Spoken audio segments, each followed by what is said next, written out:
My name is Kasia Joubert. I work as the CEO of the Pocket Project, and I'm very happy to pass over to Thomas in a moment. I just want to mention that we will be recording this session and it will be available online on the Pocket Project website afterwards. And also to all of you, just inviting you to use your freedom as Zoom users to shift between the speaker view and the gallery view as feels right for your system and your awareness during the call. So most of you will know Thomas, but just a brief introduction. Thomas Hübl is a renowned teacher, author, and international facilitator whose lifelong work integrates the core insights of the great wisdom traditions and mysticism with the discoveries of science. And since the early 2000s, Thomas has been facilitating large-scale events and courses that focus on healing, the integration of trauma, and also then global social witnessing. Thomas is the author of the book Healing Collective Trauma, a process for integrating our intergenerational and cultural wounds. And yeah, the Pocket Project was founded by Thomas and his wife, Yehudit Sasportas. So with that, I want to pass it over to you, Thomas, and thank you for being with us here today. Over to you. Thank you, Kasia. Hello, everybody. I will just put my gallery view here. Okay. Well, great. Let's start with a short attunement to not only speak about global social witnessing, but to actually be in a state of witnessing. Let's start with a moment that you just have a look, like what I call a screenshot of your current experience. Like when you look inside yourself and you see, how do I feel coming into this call? And coming into a space here that is new, and what's your physical, emotional, mental experience right now? You just take a screenshot, like a first impression.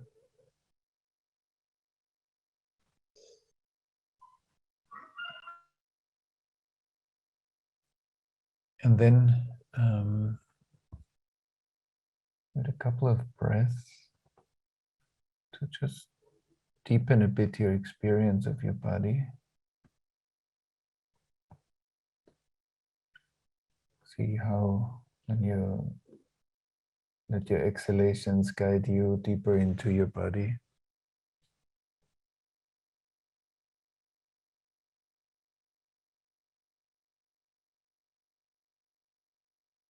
Just feel the parts of your body that feel energized, where you feel aliveness, presence, simply where you feel yourself well.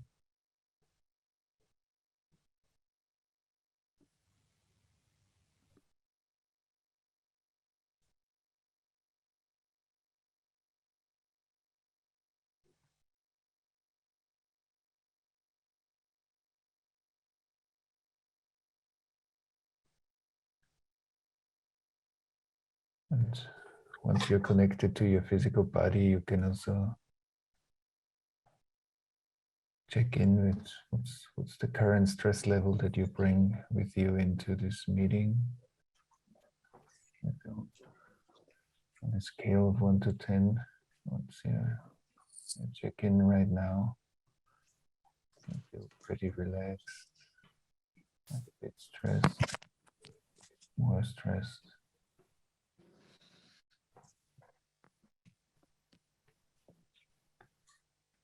And just notice, there's nothing to do.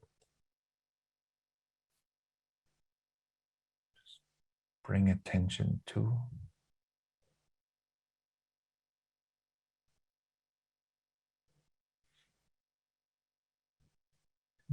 And then for a moment to check in what kind of emotional experience is present in you right now. What's your emotional flavor that you bring into this meeting?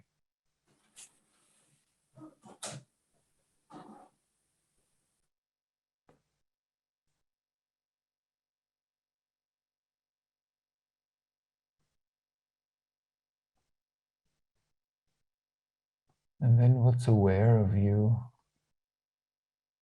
feeling yourself? What's the part of you, or what's the awareness? I feel my body, and I'm aware that I feel my body. So what is aware?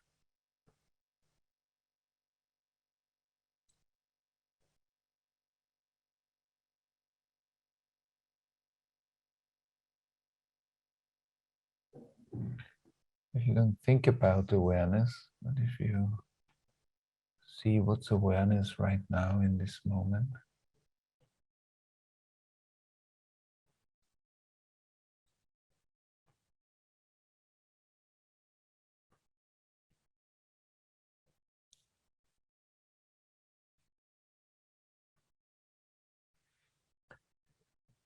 and as you kind of connect deeper to yourself, as you come here into this meeting, let's open slowly your eyes, but see if you can do it without disconnecting from your inner sensations.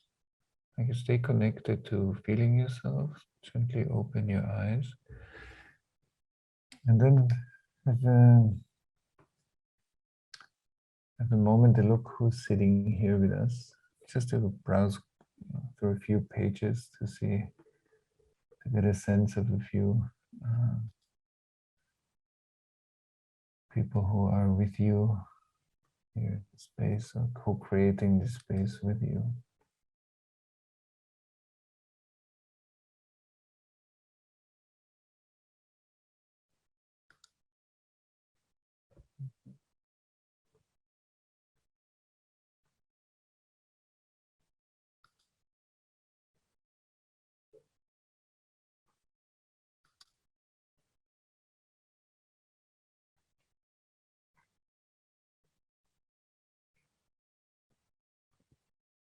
Because what we practice, what we're doing right now is also like a sense of witnessing. We're creating a space for collective witnessing right now. Yeah.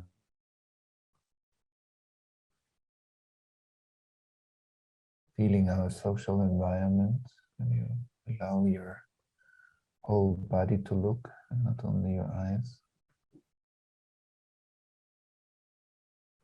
And you feel into the space that we are. So we have raising our awareness of the social environment.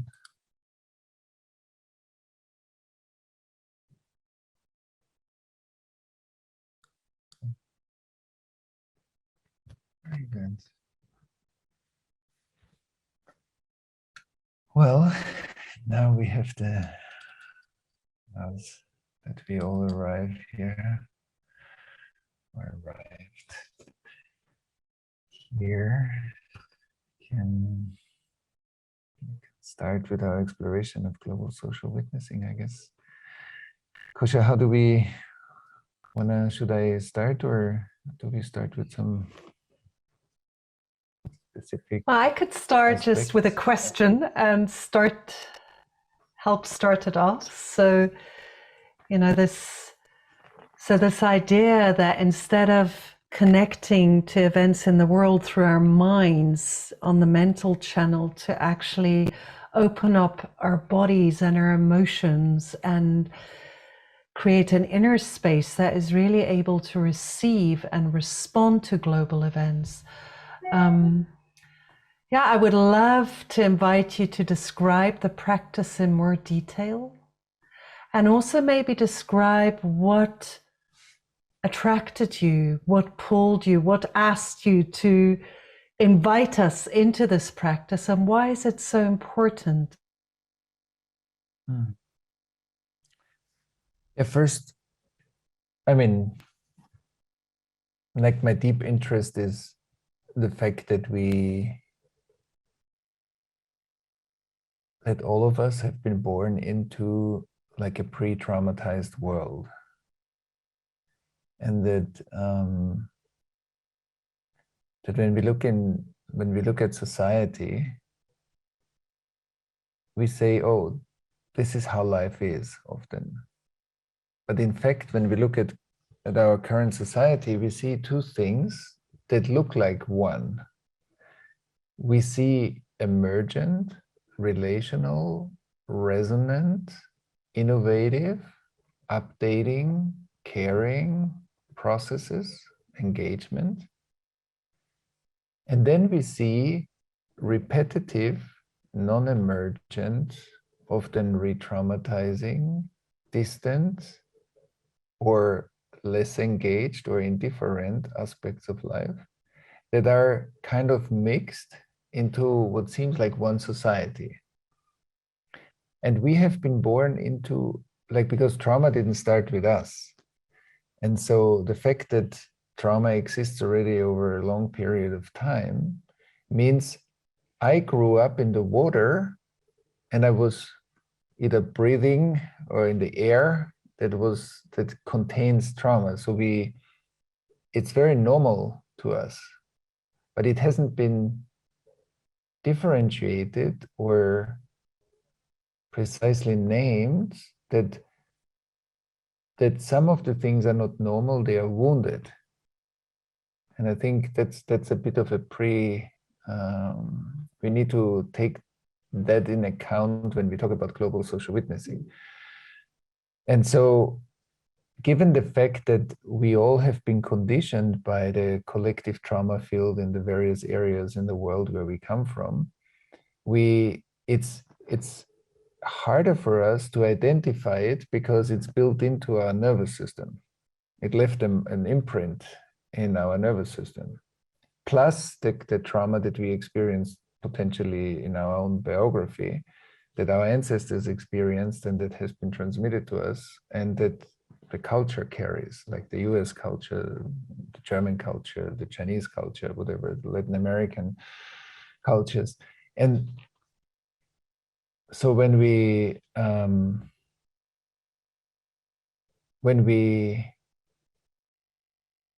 and the second thing that I think is important for global social witnessing is there is interiority,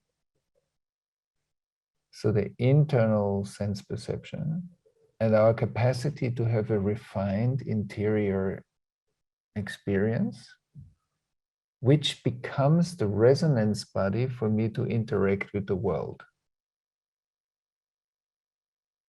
So what I mean by that is, like, there's interiority and then there is my environment.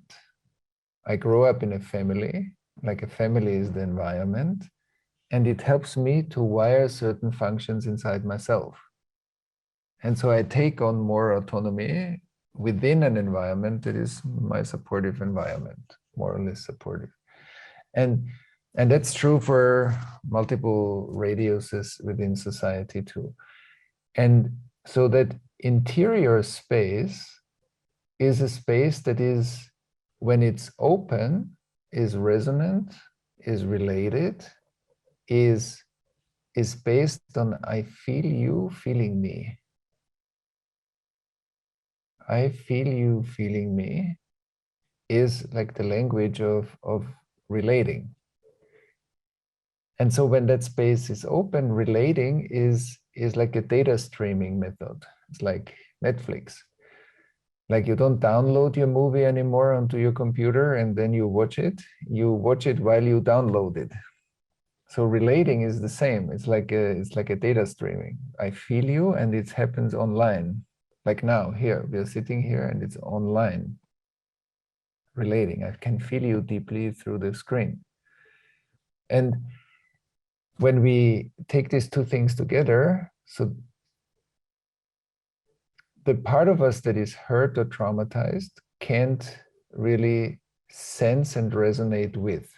So when we get met there, either we get hyperactivated and really stressed, or we get indifferent and numb, and we feel separate.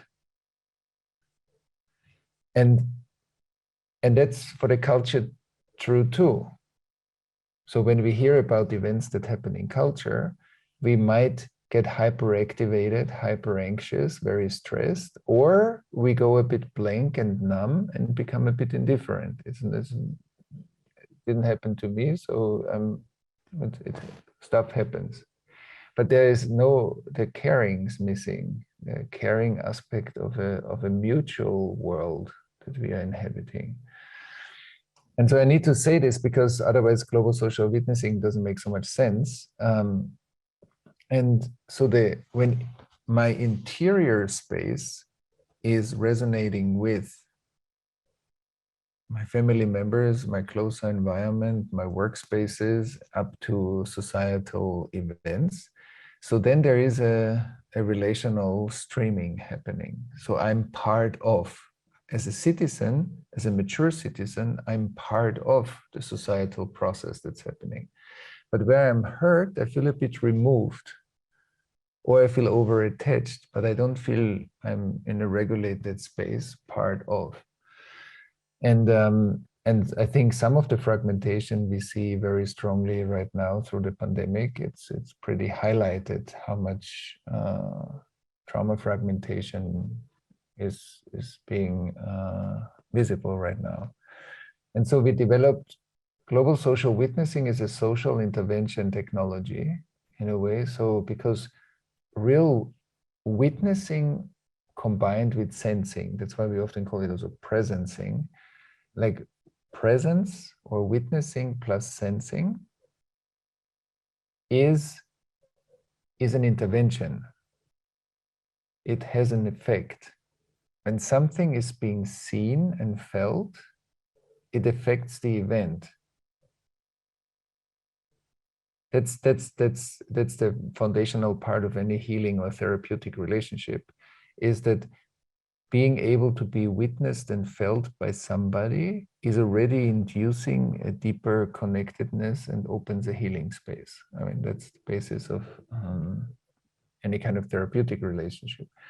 And I think the same is also true for our societal responsiveness. Now we need to discern between activation and responsiveness. The fact when I see something or I hear something on the news and I get very emotional and I get very stressed, doesn't mean that I'm responding to the situation.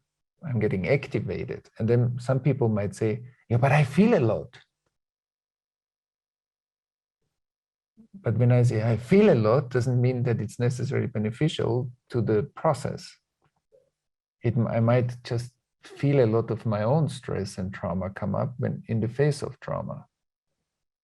And that amplifies. And sensational media is in a way counterproductive to social health, because sensational media touches a lot the hyperactivation, or it hits the numbness.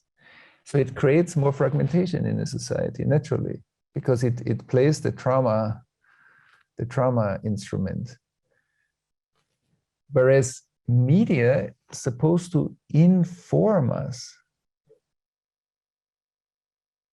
But what is information? It's in form. So when I look at you, Kosha, right now, like you inform me through your social agency, you inform me. So I have you in my central nervous system. The Kosha that I see lives in Thomas. So information means I can create a form of the world in me. And that creates intimacy, that creates connection, that creates caring, that creates responsiveness. But where I'm traumatized, the Kosha in Thomas is a bit distorted. So I cannot really feel you where I'm hurt. And that's the basis of global social witnessing. Consciously surfacing where I cannot be a contemporary witness.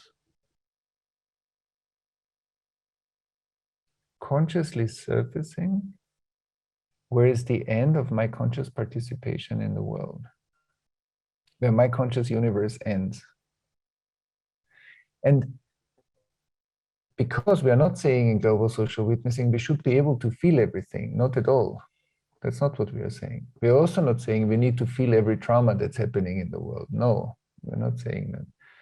All we are saying is when I read a news feed like a big fire or a school shooting or anything else that happens in my neighborhood or in the world somewhere, that I am able to have a practice to notice that very often I might be a mental witness, but it doesn't mean that I am also an emotional and physical witness. That I can represent an event in myself. So to create kind of a caring connectedness to whatever is the event. And I think where the limit appears, that's the sweet spot of global social witnessing. Because that shows us how our internal fragmentation participates in the external event, because they are interconnected. It looked like the event happened somewhere and somebody did it, but that relieves me from my participation in it. And I think, not that I'm directly participating in that event, but as a citizen, I'm part of the societal process.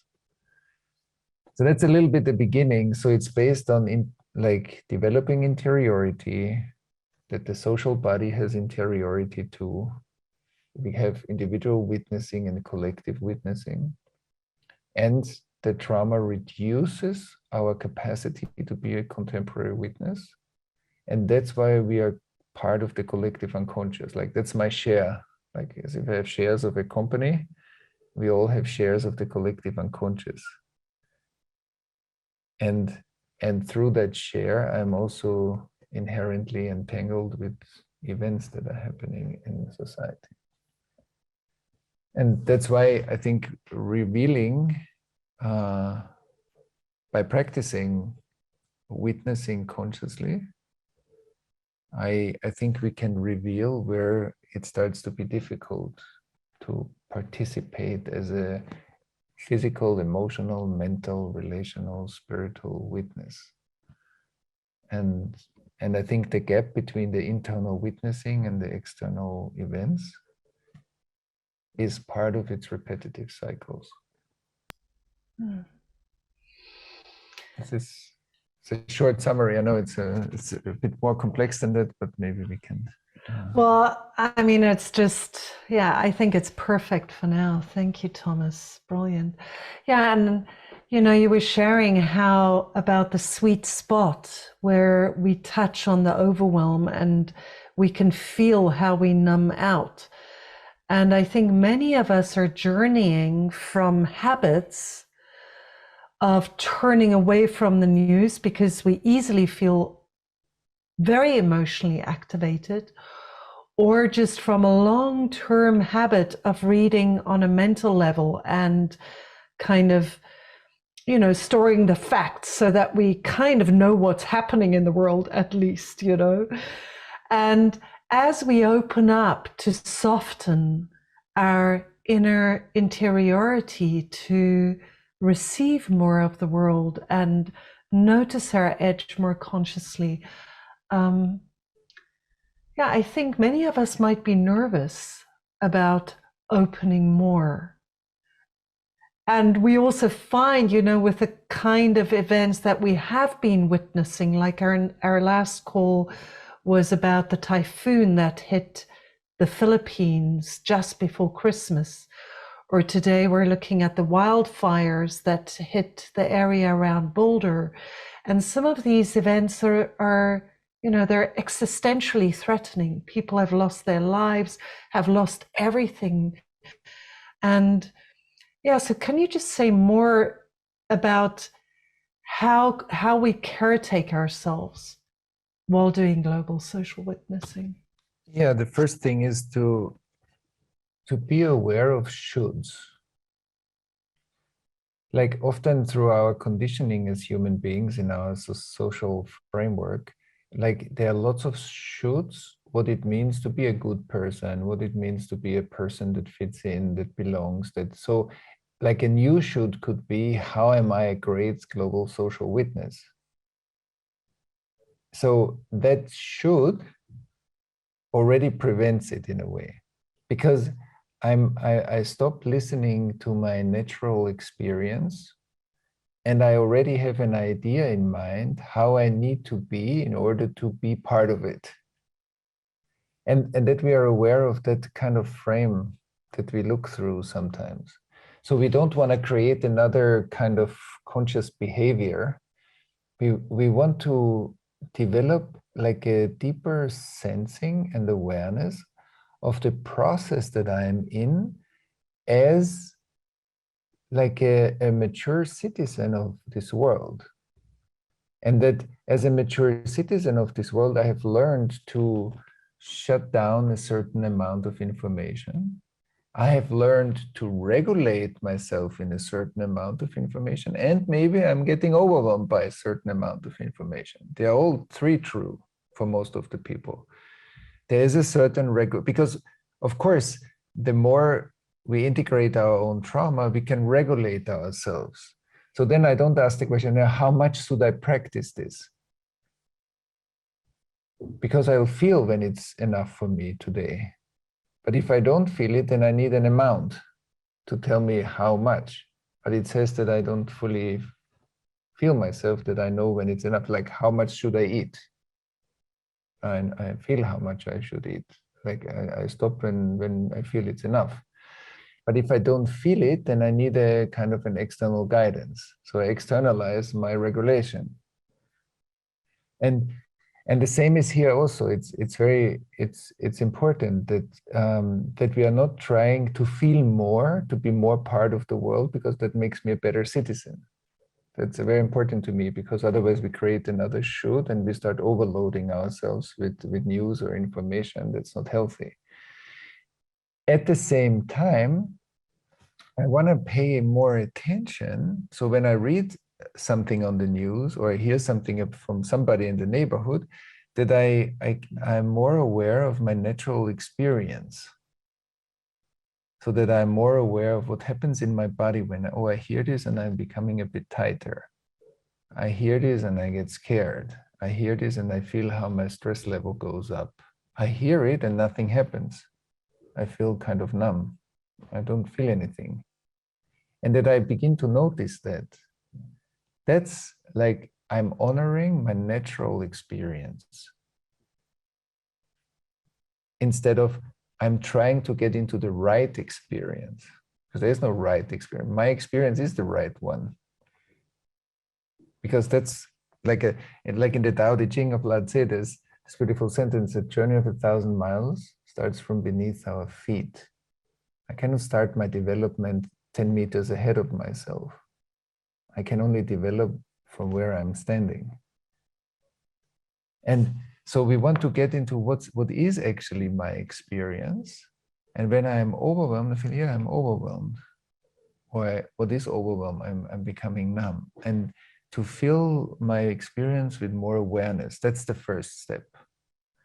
The second step is that I maybe take one news feed a day with which I practice like maybe 5 minutes to just see when I read this or about a certain event or something that happens, like what's my relation to that event? Am I related to that? Is it totally foreign to me? Is it at a distance? Is it close to me? Is it too much for me? What's my experience? And like that, I slowly illuminate places where I feel related to what happens in the world. And I can tell what's my mental, emotional, and physical experience. And to fill that process with more awareness, so that over time I can begin to notice the edges where my participation of as a citizen carries the imprint of our collective trauma history. Because where I stop participating, it shows me the edges of my conscious participation. And that's what we want to only bring a bit more into awareness, and maybe have practice fields where we can do that together to learn from each other's experiences. So if you have a community like that, then that social body, what is global social witnessing, is kind of an awareness process within the social body. It's like that the social body wants to reactivate its immune system. Same as for an individual, a conscious process is that I'm aware what's happening in me. But if a social system practices that, then we become aware of the we. That's not fully the same like an individual becoming aware of the we. There's the I we, and then there's the we. And many people who run groups will know this, that individuals grow in their capacity to be aware of a group process, but the entire group is also building capacity as a group.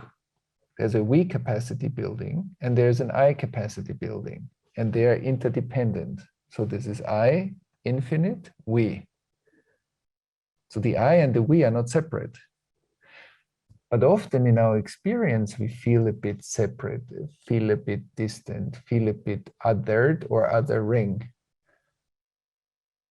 So that's why there is a bit of a notion like a human being might be like a separate particle on the planet, instead of my body is the planet. This is not something else. I'm not something else than the planet. A human being is the planet. But the separation makes it look like as if I'm like a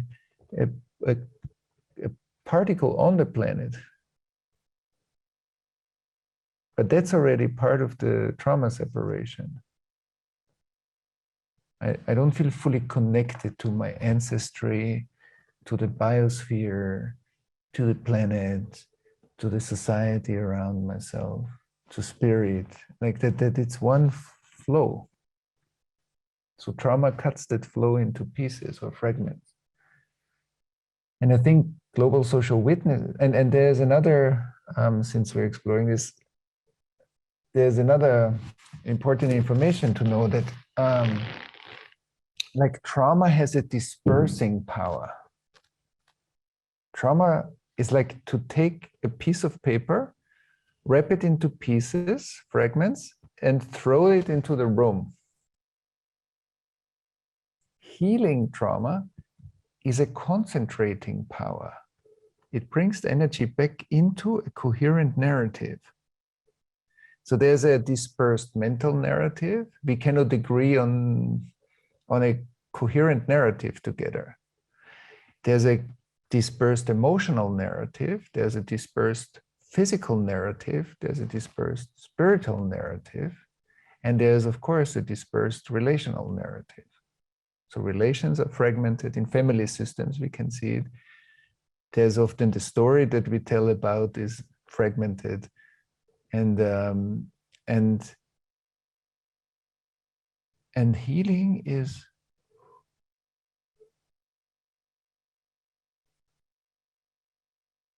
bringing the fragments together so that it becomes a coherent narrative. Coherent in the sense that the nervous system in my own experience becomes a flow again. Physical, emotional, mental, spiritual becomes a flow. Inside, outside becomes a flow. But also the narrative becomes like the pieces come back together into a coherent narrative. So sometimes when we say, but how was it? And you see it a bit different than me, keep arguing, it loses totally the process. There's a dispersing power that disperses the narrative. That's the interesting thing. Not to find out who is right or wrong, but what's the dispersion and how we bring that into our awareness so that the fragments come naturally together than trying to force them together when they can't because they are being dispersed at the same time. And so this, because it's a grounding movement, like every trauma healing is like a coming back into the body, coming back into a sustainable way of living, coming back into regulation, coming back into right relation. So these are all effects of trauma healing. And that's why the collective narrative, especially the othering and the forces of fragmentation, these are very strong forces residing in our individual and collective unconscious that we can't override. We can only integrate those into a deeper, coherent stream. And I think that's part of the power of a social intervention technology, that I become aware of what I said right now in order to be part of that the collective witnessing has the same power on a collective or societal level. So if more and more people engage in their practice, the social body gets more self-awareness. Yeah, beautiful. And maybe if you could just speak into that a bit more, like Angela also asked, what do you mean with social agency? And you've just spoken about true witnessing as being an act of participation, of coming back into right relation. Also, maybe that what we do in the global social witnessing calls is listening to the different voices and experiences and, in a way, concentrating them back, or seeing how we can embrace all those voices back into a coherent we space. But maybe you can just say more about how the connection between global social witnessing and social agency. Social agency is that every baby has a call, like an impulse to call for relation. It's a ding, or sends out energy to get a reflection back that helps us to wire the world. So we are constantly sending out music. We are listening to the music that comes back, and that begins a wiring process of the world in us. And so when I, for example, as a baby, am hungry and I cry and I get neglected, then I cry like it's a call, but not much comes back. So that's not very conducive to the development of my social agency, because after some time my crying will die down, and then I will take that energy back inside and close off part of myself. And what I'm saying is that in the development of my voice and my outgoing and incoming energy stream, I learned that when I call for things and I get an appropriate response back, it strengthens the awareness that I have, how I affect you right now. But for many people, we cognitively know that we affect the world, but we don't fully feel it anymore. That I don't feel anymore how I'm arising in you, and the impact that I have on you, or the impact that I have in social systems. And that gap, that non-sensing, or that absence, partial absence, leads to the fact that all kinds of interpersonal processes fill that gap, including what might she think, And what does she think about it? And is it good or is it not good? Or how do I land? And how do, like all these things are happening in the gap of the non-sensing. All the projections are, when I project something on you, it's my disowned stuff in the gap of me not feeling you. And so, because in data streaming, I feel you moment to moment to moment to moment to moment to moment to moment to, and I feel also the impact I have on you and the impact that you have on me. So that's social agency. That's my capacity to co-create the world together with other people. It's not that I'm creating the world. It's also not that I am constantly fitting into somebody else's world. It's that when I come into an organization, I have an effect within that organization, and I'm co-creating that organization together with maybe hundreds or thousands of other people. But I feel I have the capacity to form life. And for some people, it's hard. We don't feel this. We don't feel because it got hurt. And so that's one part. And the other part is that I often say wisdom is the amount of world that is included in the way I live. Wisdom is the amount of world that is consciously included in the world, in the way I live. So growing maturation and wisdom has depth. Why? Because more of the world's process is included in the individual's movement. So if more of us include more of us in the way we live, we call this on the one hand social awareness. We call this we can call this a compassionate way of living, a caring way of living, an inclusive way of living. But it's not that I try to include other people, because if I'm trying, I know they are not included.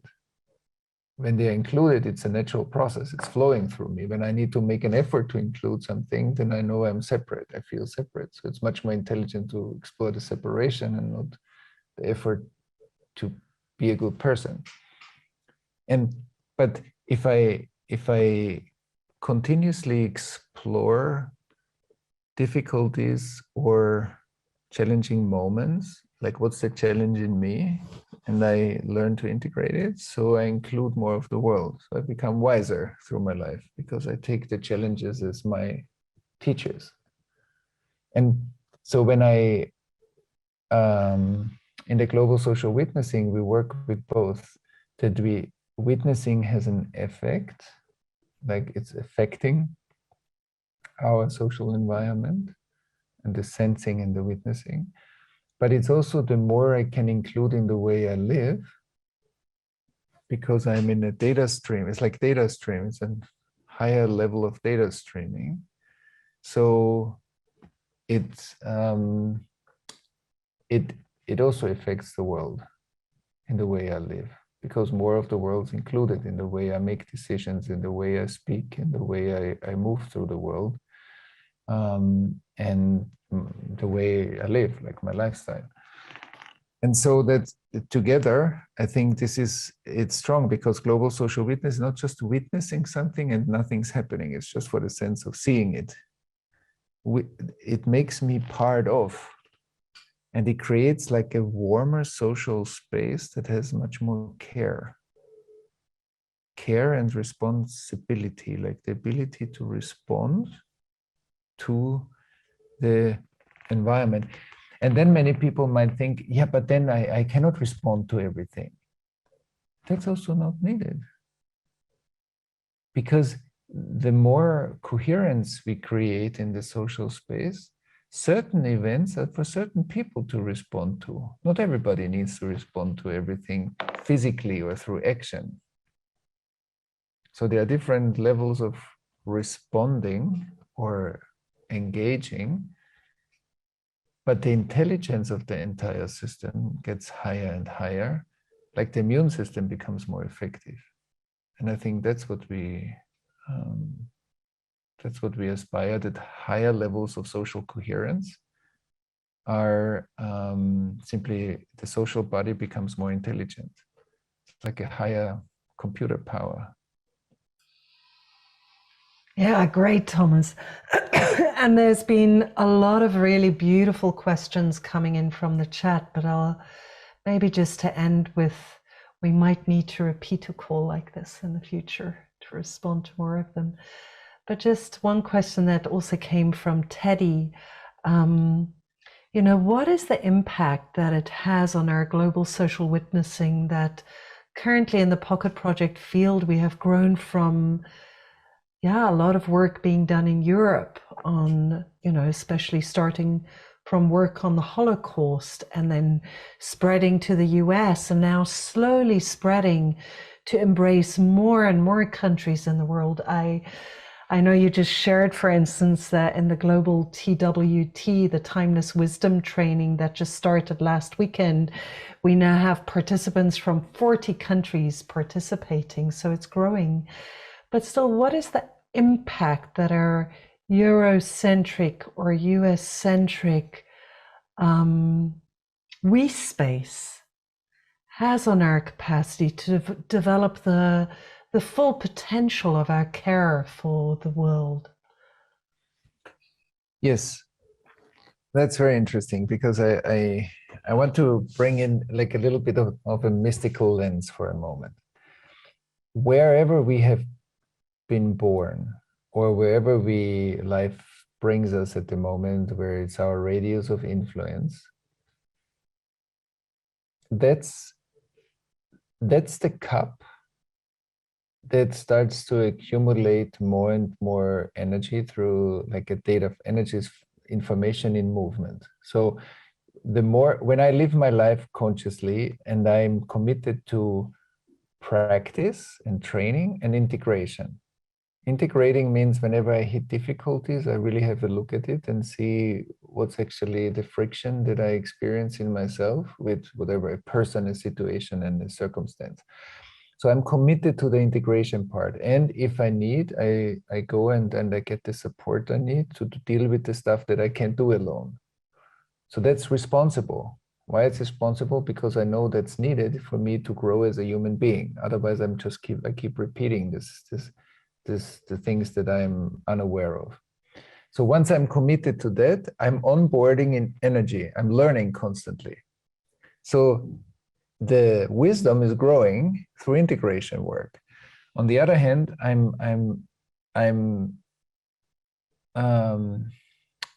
practicing to refine the parts of me that are open and resonant. I cannot practice a part of myself that is shut down. I need to integrate a part that is traumatized, and then I can practice that part to refine it. So if I'm committed to refinement and integration, I'm growing all the time. I'm learning through harvesting the unlearned stuff from the past, and I'm growing through downloading more future. So I'm in a continuous growth process, in a continuous updating, because I think the stuff that is unlearned from the Holocaust or racism or the Native American genocide or colonialism, like, and many other, I cannot name all the traumas, it's too much, but in the permafrost of trauma, there's always a pearl of learning that's frozen in the ice. Healing the trauma unleashes the learning, which comes with the integration of the trauma. So if we deal with genetic engineering, with artificial intelligence, with the leading edge of science, we need to be ethical. We have an ethical fitness. But we are lacking some of that fitness because it's frozen in the ice. And so without that ethical learning that is still frozen in some of the trauma, we also kind of challenged to deal with the current leading edge of development. And that's why we need both, because otherwise we will develop something and it will turn into another trauma cycle. And but if we harvest the wisdom of learning from the trauma, then trauma is post-traumatic learning, trauma integration. Plus innovation is learning from potentiality, like from the future potential of humanity. And I think both together are really powerful. And the reason why I'm saying this in relation to the question, if we started integrating, practicing, we develop a generator. The system starts to generate more energy than it had before. So if we do that consequently, it doesn't matter if we start this in Africa or in Asia or in Europe or in the States or wherever, the system starts to accumulate more energy. It becomes more and more intelligent because it's continuously learning. And so there will be time when it has kind of coherence jumps where more information will join and more information will join and more information will join. So the narrative, the coherent narrative gets bigger and has the power to onboard more information.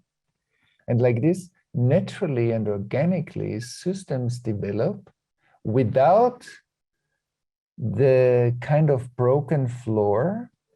Because if I don't take care of the trauma, I can build a house, but part of the house will collapse again because it's not stable.